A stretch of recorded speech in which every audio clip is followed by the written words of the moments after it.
I think it's very exciting because it's really getting at kind of the core problem that people with brain injury have is that it's not necessarily just one part of the brain that's damaged that's the problem. It's really that part of the brain is the node in a network in the brain, and you're ultimately causing damage to that entire network. So how do you fix that network? Well, medications certainly can help, but they are at a different level. That's at a chemical level. Here we're dealing with sort of a network level, and what can work best with a network level is treatments like TMS, because with TMS we're using magnetic pulses that go right through the scalp, right into the brain, and induce changes electrically in the brain. Researchers hope TMS will be able to change the electrical parts of the brain and cause neurons to fire and communicate more with each other. So this is ultimately, I think, going to be a way of really rehabbing the brain, because we know the networks that are damaged due to the brain injury, we can then use TMS to specifically hone in on those networks and then cause those networks to be repaired by causing actual more connections physically to be formed. So it's really, I think, a very exciting possibility for brain injury. And we're kind of right at the beginning of a revolution, I think. Vaishnavi's book, Healing the Traumatized Brain, is available now wherever books are sold. You can find more information about Dr. Sandeep Vaishnavi and all of our guests on our website, radiohealthjournal.org. Our writer-producer is Kristen Farah. Our executive producer is Amira Zaveri. I'm Elizabeth Westfield.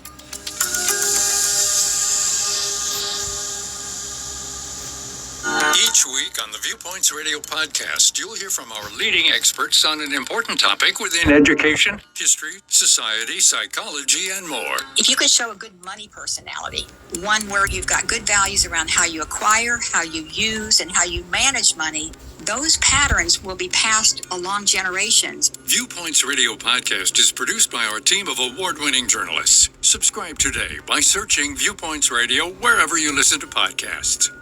Coming up, how our ancestry is the key to precision medicine when Radio Health Journal returns. I can't wait for what's next. Even with higher stroke risk due to atrial fibrillation, an irregular heartbeat not caused by a heart valve problem. Eliquis, the Pixaban tablets, reduces stroke risk. It's the #1 cardiologist prescribed blood thinner. Don't stop taking prescription Eliquis without talking to your doctor, as this may increase your risk of stroke. Eliquis can cause serious and, in rare cases, fatal bleeding.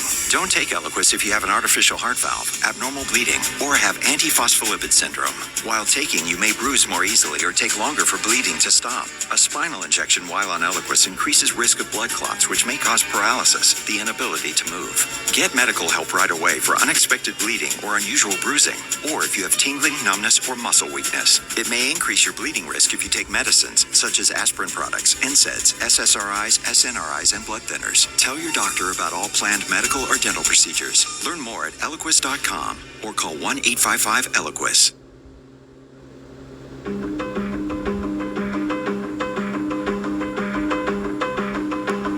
Over the last couple of decades, we've started to realize that one procedure, treatment, or drug won't work for everyone. The idea of precision medicine is having tailor-made treatments for each patient. Dr. Tony Capra is an associate professor of epidemiology and biostatistics at the University of California in San Francisco. He says the first step to precision medicine is understanding each person's evolutionary path. Looking at your genome, your genetic sequence, that unique evolutionary document that represents you and the history of all the ancestors that you've had, going back to your parents, grandparents, and on and on and on through, the whole history of life, really. I mean, it's kind of this amazing thread that links us all back for billions of years of history. That history, it turns out, was shaped by the environments and various other evolutionary pressures on your ancestors. And that means that the effects of some genetic variants in one individual could be different than the effects of those genetic variants in other people. Meaning that one patient can have a higher risk for heart disease, while another person with the exact same genetic sequence won't have any negative effect. And so if we trained, let's say, an algorithm or a predictive model in a population of European ancestry individuals, and then applied that to individuals of a different ancestry, say Asian ancestry or African ancestry, we should not and cannot assume that it will be anywhere near as accurate as it might be in a European ancestry population. Capra believes that in order for physicians to create the best individual treatment plans, they need to look at the patient's entire ancestry, not just one person's medical history. Where our ancestors lived is integral to our health, which Capra says is most apparent when we look at our immune systems. There have been different pathogens endemic to different parts of the world at different times, and our immune systems have to evolve really rapidly to try to best fight off whatever pathogens people in a given environment are exposed to. And so the particular genetic variants that you inherited that influence your immune system are really shaped by what pathogens your ancestors experienced. And those are really different. While our ancestors may have all stayed in the same place for generations, you and I don't have those same restraints. And now that people can easily move all over the world, we're having many more situations of two people in the same location reacting very differently to bacteria or viruses. This observation begs the question, will our modern migration habits change the health of our future generations? I think it's hard to really speculate that far in advance, but definitely the last couple hundred years of human history, or maybe 400 or 500 years of human history, have really shaped and changed the makeup of our genomes, with populations being able to move so much more rapidly and interbreed and come together and move apart so much more easily than they had at any previous time in our history. This more recent phenomenon has led to an interesting divide within cultures. For example, Capra says we can no longer assume that African Americans all have the same ancestral pattern because some people have genes from a European ancestry. This is another case where that kind of evolutionary perspective is super important. Is like if someone walks into a clinic and they say, yes, I'm African American, that can actually mean quite different things in terms of their genome and the context of their genetics and what effects a given variant might have in that individual, even compared to another person who's African American. And so going forward, absolutely, I think the sort of makeup of the genetics of our population are going to be really, really shaped by the fluidity in terms of environments we live in, all the amazing medical treatments that are being developed, the fact that different populations are easily moving and mixing together. But we won't know for sure what effect these modern habits will bring, especially when factoring in the new environmental obstacles we'll also face. At its most basic level, evolution is a game of chance. It looks at what we need to be most protected from, but it can't account for everything, which means that some viruses can sneak in and wreak havoc on populations. We've been learning as we get more and more information from the fossil record and more information from ancient genomes, from ancient humans and closely related species like the Neanderthals, that all the time in our sort of deep human history, there were populations that arose and lived for, in some cases, hundreds of thousands or millions of years and eventually went extinct. We think that, back 100, 200,000 years ago, there were actually multiple different forms of human, including the Neanderthals, the Denisovans, and likely a few others, that basically were very, very similar, but had diverged for hundreds of thousands of years and lived largely in different parts of the world. But now we're the ones that really the only ones that remain. So that's just, I think, part of the evolutionary process. Or in plain terms, it's just luck. Evolution doesn't always get it right, which leads to a common question.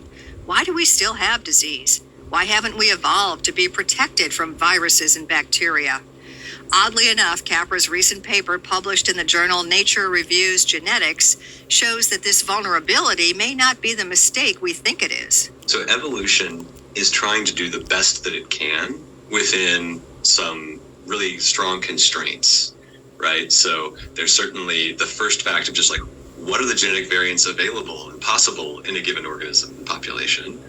And then what's the environment and how variable is the environment? Evolution has to keep a certain level of variation in our genes because we face so many different threats in our world. Capra says that if all of our effort went toward protecting us against one situation, we'd be left completely vulnerable to all the other dangers. For example, just think about a pathogen that managed to figure out how to evade whatever immune system was optimized for the environment over here, then we would all be basically unable to fight that. And so evolution is basically trying to make predictions about what's going to be beneficial in the future, in future environments. And those environments are changing. and difficult to predict. And so as long as there's variation, both in terms of our genomes and in terms of environments, there will be, in a given environment, some people that are better suited and other people that are less suited. And so, and that's sort of what we call disease in most cases, right? As we mentioned earlier, the process isn't perfect. Sometimes new variants get introduced, and sometimes people get unlucky, and one of those new variants would fall into a place in the genome that's really, really important and cannot tolerate that variation. So that's another way we can get the very severe disease. Which means that disease isn't a failure of evolution, but a necessary product, since we have to have differences in the genetic makeup of our populations for the best chances of survival. Join us next week as we dive further into the history of disease, evolution, and the future of medicine. You can find more information about Dr. Tony Capra and all of our guests on our website, radiohealthjournal.org. For more behind the scenes, follow Radio Health Journal on Facebook, Twitter, and Instagram. Our writer-producer is Kristen Farah. Our production manager is Jason Dickey. I'm Nancy Benson. Radio Health Journal returns in just a moment. Research shows people ignore radio ads. While I want you to remember that Liberty Mutual customizes and saves you hundreds on home insurance, I know no one's listening, so I can say anything. I can even tell Jenny that I never stop thinking about us. Sometimes I almost call, but I only truly feel safe revealing this in the privacy of my nationally broadcast radio ad.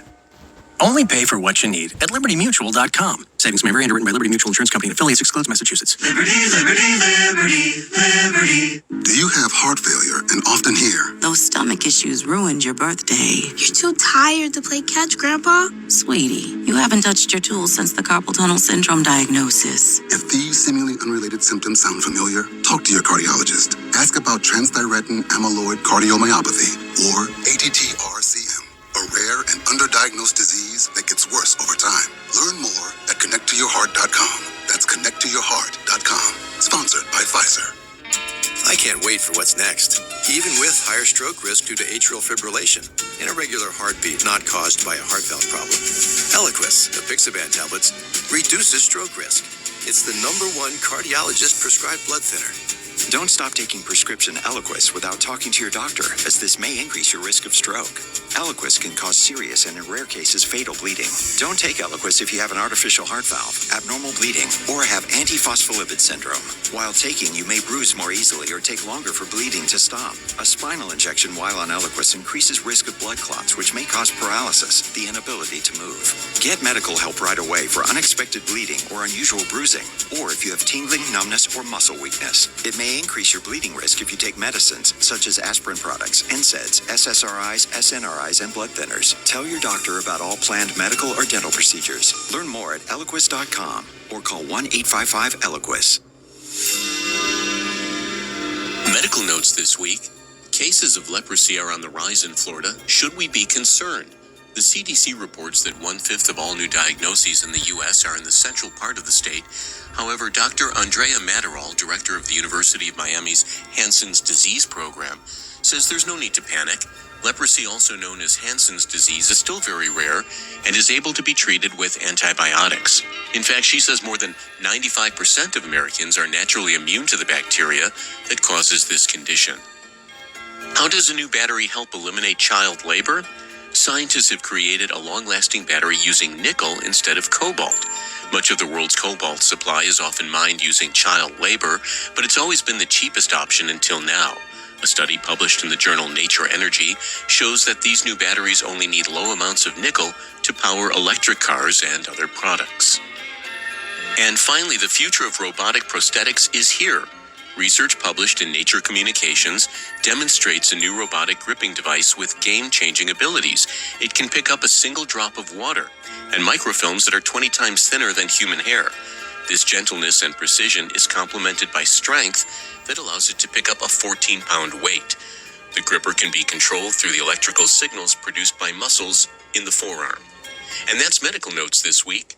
I'm Shel Lustig. Moments like my daughter telling me a new joke mean a lot to me. But after being diagnosed with metastatic breast cancer, or MBC, which is breast cancer that is spread to other parts of the body, they mean even more. I take Ibrance, palbociclib. Ibrance 125 milligram tablets with an aromatase inhibitor is for adults with HR-positive HER2-negative NBC as the first hormonal-based therapy. Ask your doctor about Ibrance and visit Ibrance.com. Ibrance may cause low white blood cell counts that may lead to serious infections. Ibrance may cause severe inflammation of the lungs. Both of these can lead to death. Tell your doctor right away if you have new or worsening symptoms, including trouble breathing, shortness of breath, cough, or chest pain. Before taking Ibrance, tell your doctor if you have fever, chills, or other signs of infection, liver or kidney problems, are or plan to become pregnant, or are breastfeeding. Common side effects include low red blood cell and low platelet counts, infections, tiredness, nausea, sore mouth, abnormalities in liver blood tests, diarrhea, hair thinning or loss, vomiting, rash, and loss of appetite. And that's Radio Health Journal for this week. Follow us on Twitter, Facebook, and Instagram to learn more. And check Apple Podcasts, Google Play, and Spotify for a library of past programs. Plus, you'll always find previous segments and information about our guests at radiohealthjournal.org. Join us again next week for another edition of Radio Health Journal.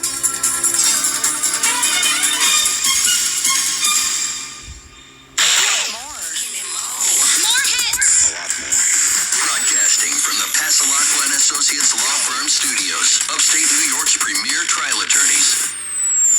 Back in the building. Oh, yeah. 97.9 WSKS Whitesboro, 105.5 WSKU Little Falls. Here we go. Here we go. World. Kiss FM. Central New York Music Station. 97.9 105.5 Kiss FM. Utica Rome. The Daily Download with Carson Daly. Countdown. Rewind. Hey everybody, it's Carson Daly, and welcome once again to the Daily Download. Well, actually, before we get to this week's top 30 songs in all of North America, I would like to take a look back at last week's top 10 songs. So let's hit the music. It's time for the Daily Download Countdown Rewind. Love seeing a song pop into the top 10, and that's exactly what happened last week for Lil Durk and J. Cole. What a combo. This track moved up 3 spots to be right at number 10. Let's relive the magic that was All My Life. Durky, you told me you been on some positive. Yeah. Lately, I just wanna